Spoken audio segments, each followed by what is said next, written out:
Here's another night. It is JLJ this evening. I'm coming to you from my bed again after a long work day. Oh my God, I did so many shows. I did the soap shows or When Hope Calls.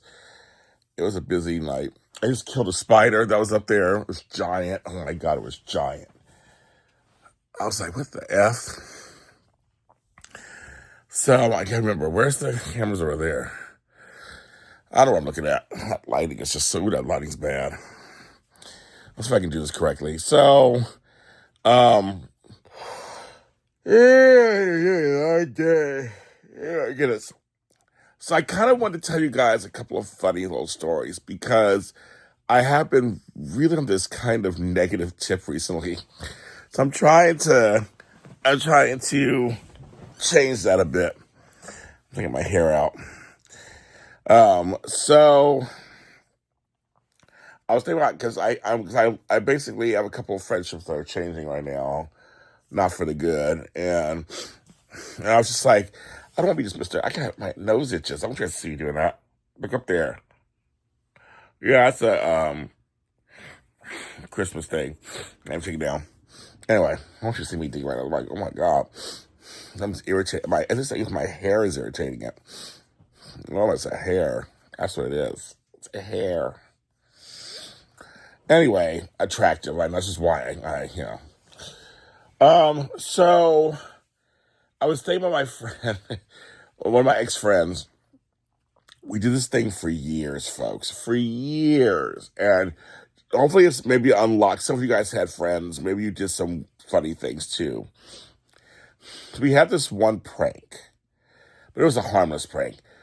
We had this, so my friend got me this sweater long time ago, and it didn't age well. Like later, like 10, we're talking like 15 years later, I still had the sweater, and we're like, that's a hideous sweater, and I wore it all the time.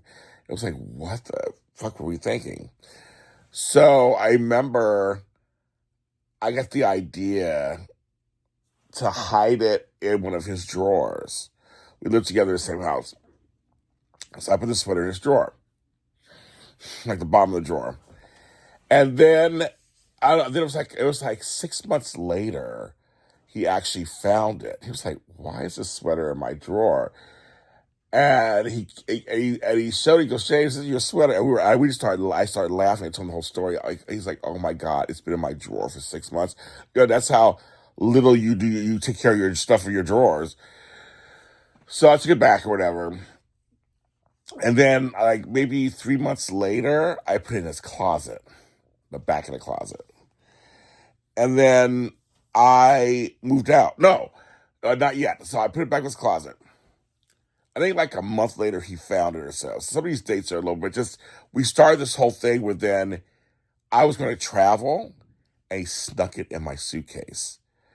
So I get to my destination, I think it was New York, and I'm opening my suitcase, and there's a sweater. And it was like summertime, like I'm not going to wear a sweater. That made me laugh so hard. So then 2 months later, he was traveling to Europe. I put the sweater in his luggage. He got to Europe, he couldn't stop laughing. Like, oh my God. So he held on to it. Then I moved out on my own. Maybe like a year after that, we went on my own. We were together like 6 years, and we went on my own.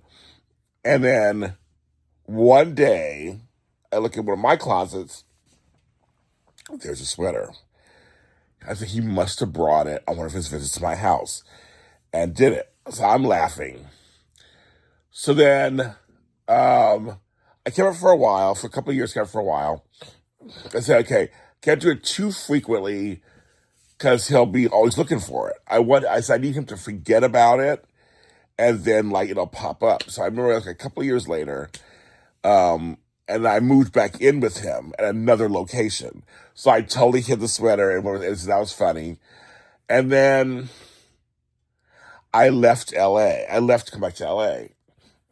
And in my bags was the sweater. it was just like, I used to make me laugh because this sweater was so hideous. I think I finally threw it out. But it was just a funny idea that we had that we decided to do just for fun. Um, and it was just kind of funny. I remember, oh my God, one time he made up on special letterhead, it was before AI, on special letterhead, this plaque that was like, James, you've been selected as best dress, best client of the year for the Gap. I was like, oh my God. I got me this sweet whole letter. It looked professional. I was like, oh my God, I'm so excited. He's like, yeah, you just don't worry. It's on this date. We'll present the award to you. You get like $1,000 worth of wardrobe. And I was so excited. I mean, he played he said later he thought I would catch a couple of things in the letter and we go, this is not real. Because I don't fall for things. I'm not a big guy who falls for anything. That's just not me. And he was like, but it went so far that I got dressed in Gap clothes, went down to the Gap. It was in San Francisco. And when we're walking up going, I don't see any like red carpet or fanfare or nothing. And literally walked in and I was duped. There was nothing going on. And I remember going to the, oh my God, this is so embarrassing. I remember going up to the girl, the counter, like, hi, I heard there's like a ceremony for a best client. And she was like, bitch, we don't have no, this is such thing as best client. She's like, what are you talking about? I go, but I got this letter. Now normally I would bring the stuff with me. I didn't bring it with me. And I said, I got this letter. It said, like, I shop at the Gap all the time. I used to shop there all the time. I was a big Gap Old Navy guy. Banana Republic was too expensive. But I was Gap and Old Navy. And their clothes fit me. So my body. So I was like, oh my God, I got this thing in the mail about, they're like, she tells her, one of her coworkers, have you ever heard of like best client of the year? He's like, no. And I was like, okay, so I'm walking, like, well, thank you. I'm like, there's nothing here. And I remember calling my roommate. I'm like, oh my God, I guess, I don't know, maybe it's the wrong story. I read it wrong. He was like, oh my God, James. he's like, there, that was a joke. I was like, oh my God. He was like, I didn't realize you guys, I totally forgot to like, let you know, because we work in San Francisco, working like 2 or 3 jobs. We were so busy. He was like, he actually didn't mean for it to go that far. He must be like, James, I'm just kidding, blah, blah. He was like, oh my God, you went down there. It's not real. Oh my, I was livid. I laugh about it now because I'm so like embarrassed, but so let me show you something. Okay, get up. So he had this made for me later as a present. Is it there? You can kind of see it. He had it made. That's not real, but he had it made for me. So I have it on my wall as for fun. Isn't that crazy? Okay, can you see it? Isn't that funny? I'm like, so you had it made for fun, and I was like, I just that actually made me laugh later. I went, oh my God, I have a Gap, like whatever the year. So we would do little pranks like that on each other, all the time. Oh my God, so my friend Nick was also the scare king.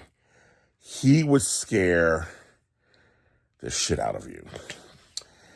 And he was always good. I mean, like, he would hide behind doors. Like, you would just expect it. Like, he'd just be somewhere, like, he'd be coming out of the back. Like, he always got us. But I said, one day I'm going to get him back. After years of him scaring me, I'm going to get him back. One morning. Okay, we get a setup. So he had his bed, walkway, get out the bed to go out the door.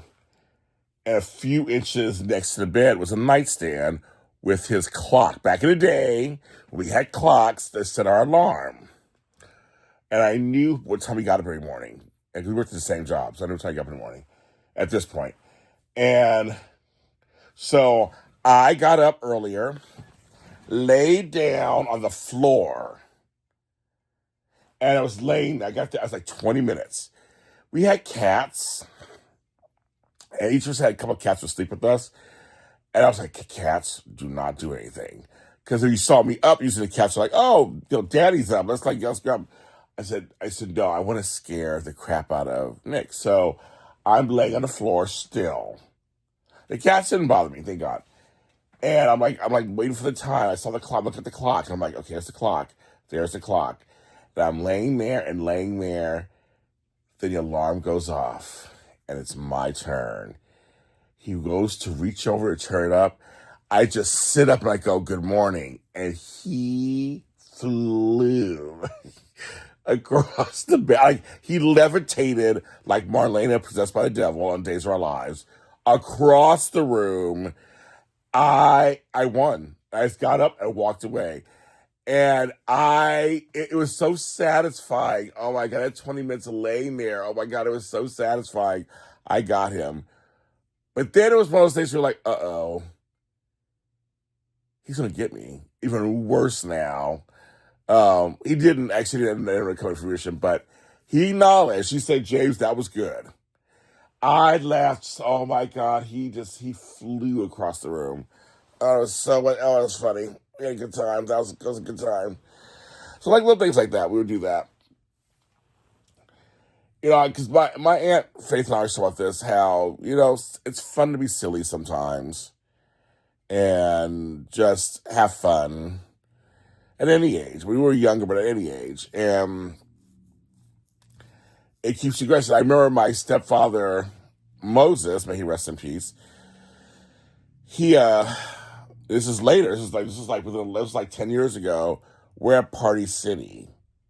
And Moses was so quiet, very clean cut, very just like straight laced, because he's like a cop, ex-Navy.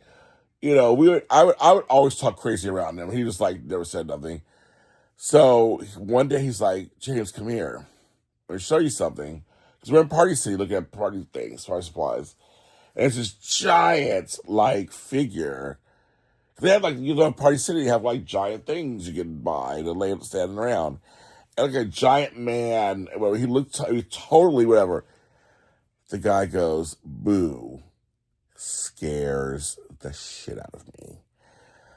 I never heard Moses laugh that hard before, or he's dead now, or after. One of the came around questions like, oh my God. I had a high pitch, I don't know what pitch that was, but that guy scared the shit out of me.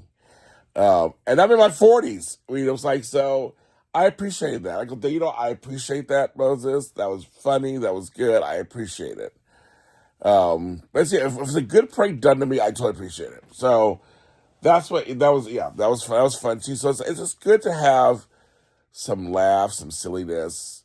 Because the world's so serious right now. It's always serious, but I just think it can be. Tap into the kid in you if you can. And I try to. And, with people in my life, I love laughing with them. I like being a little silly. I sometimes I cuss for comedy, like I cuss comedically, or I sing songs funny. It's to balance out everything else. And it's not that I'm not thinking about whatever it is that's going on in my life, but it gives me a little break, and sometimes I need that good laugh. Oh my God, and sillier the better. So those are some of the stories I thought I would share with you guys. So it's like, yeah, I want to kind of end this week on a good note, an upbeat note. That's like negative as I'm here laying in bed now. But so now I got the After Darks next week, so I'm like, where should I record those? I don't know. I'm gonna end here. Hey, girl, man. I need to go to bed. I'm tired. But I love you guys very much. Thanks for watching JLJ this evening, or listening. If you're listening to me, thanks for listening. And I will talk to you again. Bye.